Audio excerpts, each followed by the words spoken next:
Inaayos pong kalsada namin kasi puro bato-bato po, kaya para medyo magaan, ginawa nila ng paraan at binungkal nila ang lupa para magkaroon ng lupa ang bato-batong kalsada.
Ang mga chismosa at chismoso sa kalsada.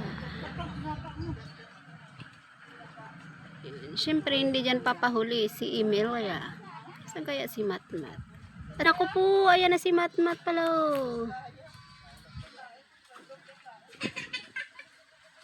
Punta siya kay Papang Rudy.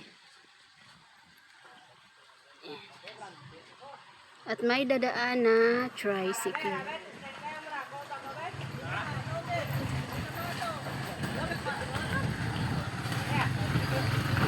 Ganyan kahirap mamaya dumaan ng mga tricycle.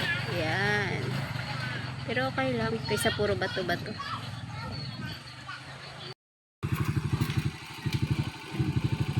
Dito ka nak, dito ka nak.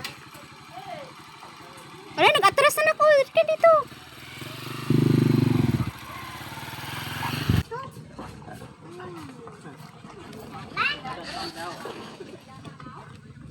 Kitang-kita naman po kahit ang four wheels, sinurvey ng incident. Hirap din po silang dumaan. Kitang-kita naman po. Maya-maya dyan, bababa yung mga nakasakay. Yan, tinanggal nila yung mga bato na nakaharang. Diba ang bait nila? Kasi kakaumpisa lang yun ng bulldoze eh. Oh, Sabado pa bukas. Andyan yung bayanihan. Thank you po sa inyo.